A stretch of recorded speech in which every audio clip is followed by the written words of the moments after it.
Imagine a secret so old its keepers have long since turned to dust, a truth so profound it could shake the very foundations of faith for billions of people. This is not a work of fiction. This is the story of the Dead Sea Scrolls. It begins not in a grand library or a hallowed church, but in the desolate, sun-scorched cliffs of the Judean desert. For nearly 2,000 years, these fragile parchments lay sleeping in darkness, sealed within clay jars. They were hidden away by a mysterious community, a people who believed the end of days was near.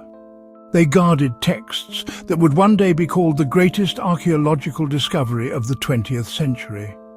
What if the stories you were told, the history you were taught, was incomplete? What if the book that guides the lives of millions was just one version of a much larger, more complex library? The discovery of these scrolls opened a Pandora's box of questions. Questions that some powerful institutions perhaps did not want answered. For decades after their discovery, access to these ancient manuscripts was fiercely controlled by a small, select group of scholars. Whispers of a conspiracy grew louder. Were they hiding something? Were they afraid of what the scrolls might reveal about the origins of Judaism and Christianity?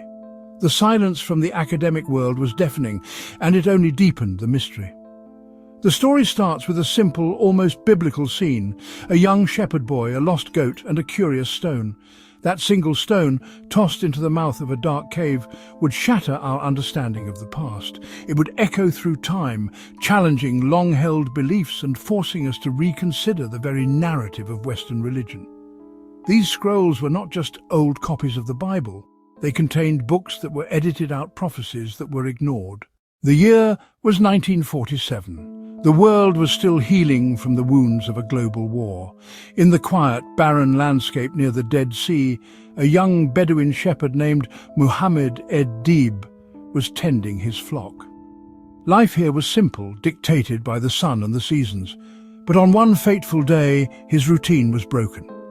A single goat had strayed, climbing treacherous limestone cliffs. In his search, the boy noticed a dark opening in the rock face. It was small, barely visible. He picked up a stone and tossed it through the opening. He didn't hear the goat. Instead, the sharp crack of shattering pottery. He returned the next day with a cousin. They squeezed through the narrow opening and lowered themselves into the cave. Their eyes adjusted to the gloom. Tall, cylindrical clay jars lined the wall. Most jars were empty, inside a few bundles wrapped in decaying linen. They unwrapped them, dark, brittle leather scrolls. The parchment held a strange, ancient script. To the shepherds, simply old relics. They had no idea these documents had been unseen for nearly 2,000 years. They even thought the leather might make sandals. They had stumbled on a library from the time of Jesus, writings hidden from the Roman armies and the ravages of time. They are a time capsule, a direct message from a lost world of faith. Once the immense significance of the Dead Sea Scrolls was understood, you would expect the scholarly world to erupt in a frenzy of open collaboration.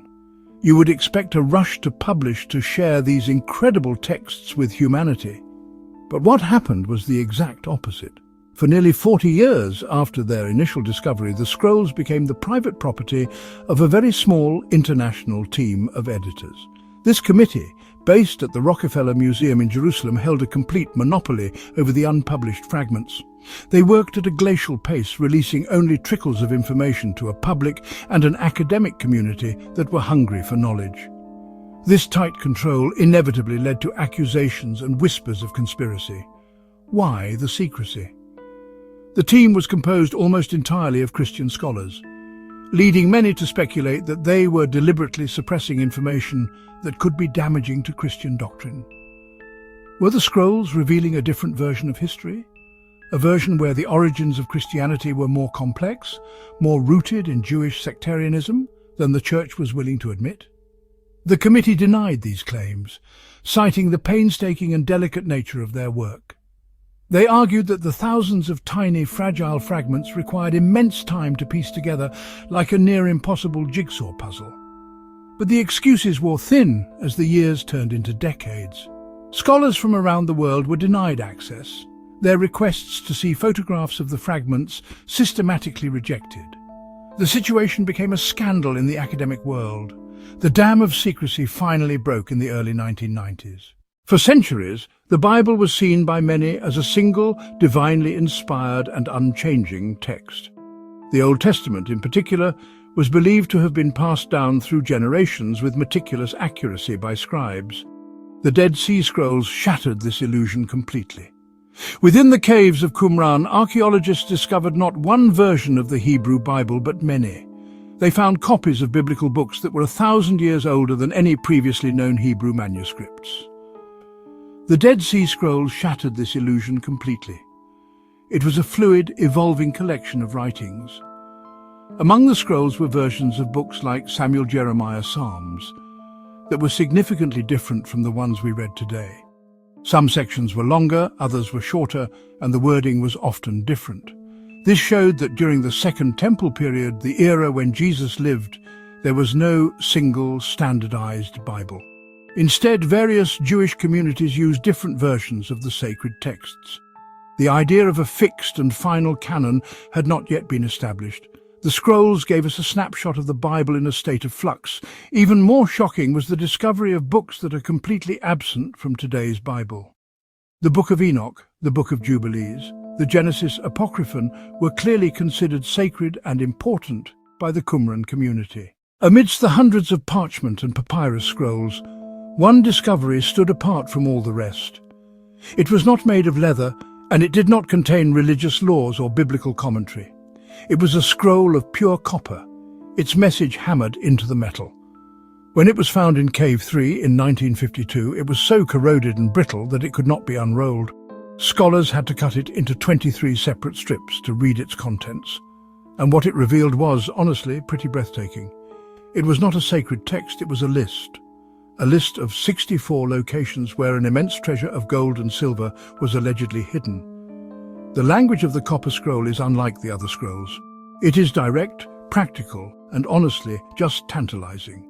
In the fortress, which is in the Vale of Achor, 40 cubits under the steps entering to the east, a money chest and its contents of a weight of 17 talents. Another entry reads, "In the cave of the old washer's chamber, on the third terrace, 65 ingots of gold." The total amount of treasure described is staggering, estimated to be over 160 tons of precious metal. The descriptions of the locations are cryptic, referring to landmarks like cisterns, tombs and aqueducts that would have been known to people 2,000 years ago, but are now lost to time. Who were the people who wrote and hid these incredible scrolls? The ruins of a settlement known as Qumran, located just a stone's throw from the caves. Most scholars believe this was the home of a radical Jewish sect, likely the Essenes. They retreated from corrupt society and the temple priesthood in Jerusalem. They moved to the harsh, unforgiving desert. Ritual purity, communal living, intense devotion. They believed they were the true and righteous remnant of Israel. Strict rules governed their life. Community rule scroll. Members had to surrender all their personal property, sharing everything in common. Daily schedule, prayer, work, study of the sacred texts. Ritual purity was an obsession. Qumran's mikvaot. They ate their meals in silence, in a state of holiness, as if priests serving in the temple, an ascetic, disciplined existence. Dedicated to preparing for the end of the world, the people of Qumran held deeply apocalyptic beliefs. They saw the world as a battlefield, the forces of light, the forces of darkness. They believed they were the sons of light. The Romans, the corrupt priests in Jerusalem, all outsiders were the sons of darkness. One of their most famous texts, the War Scroll. It lays out the detailed battle plan for the final cataclysmic war. For Christians, the concept of the Messiah is singular and definitive: Jesus of Nazareth. He is the Son of God, the Saviour foretold by the prophets. The Dead Sea Scrolls, however, present a much more diverse and complicated picture of messianic expectation before and during the life of Jesus. These ancient Jewish texts reveal the idea of a single divine Messiah was not the only one. The Qumran community was waiting for not one, but two distinct messianic figures who would lead them in the final days. The scrolls speak of a Messiah of Aaron, a Messiah of Israel. This was dual leadership for the New Age. The Messiah of Aaron would be a priestly figure, a descendant of Aaron. His role, restore true worship, interpret God's law correctly, preside over the purified temple. The Messiah of Israel would be a kingly figure from David's line. He was the warrior king. He would command the sons of light in the final battle and govern the nation in the age of salvation. Two messiahs, a priestly one and a royal one, is a radical departure from the New Testament's single figure, who combines priest and king in himself. The initial work on the Dead Sea Scrolls was a painstaking manual process. Scholars hovered over fragments with magnifying glasses, trying to decipher faded letters on brittle, darkened parchment. But today, the study of the scrolls has entered the digital age. Cutting-edge technology is allowing us to read what was once unreadable and discover secrets that have been hidden in plain sight for decades. Advanced multispectral imaging techniques, originally developed by NASA for satellite photography, are now being used to see beyond the damage and decay of the ancient manuscripts. This technology works by taking high-resolution digital images of the fragments under different wavelengths of light, from infrared to ultraviolet. Often, ink that has faded to become completely invisible to the naked eye will suddenly appear under a specific spectrum of light. This has been a game-changer. In 2016, researchers using this technique on a fragment that was thought to be blank were stunned to find hidden text emerge on their computer screens. This process is being applied to thousands of fragments, revealing new words, sentences, entire paragraphs that were previously lost to us. Beyond just reading faded text, technology is helping us piece the puzzle back together. Many of the scrolls exist only as thousands of tiny, disconnected fragments. The task of figuring out which pieces belong together is monumental. Today, scientists are using digital imaging and even artificial intelligence to help. This virtual unwrapping has also been used on scrolls that are too burnt or fragile to be physically opened. The Israel Antiquities Authority has undertaken a massive project to digitize the entire collection, making high-resolution images available online for anyone in the world to see and study. The story of the Dead Sea Scrolls is far from over.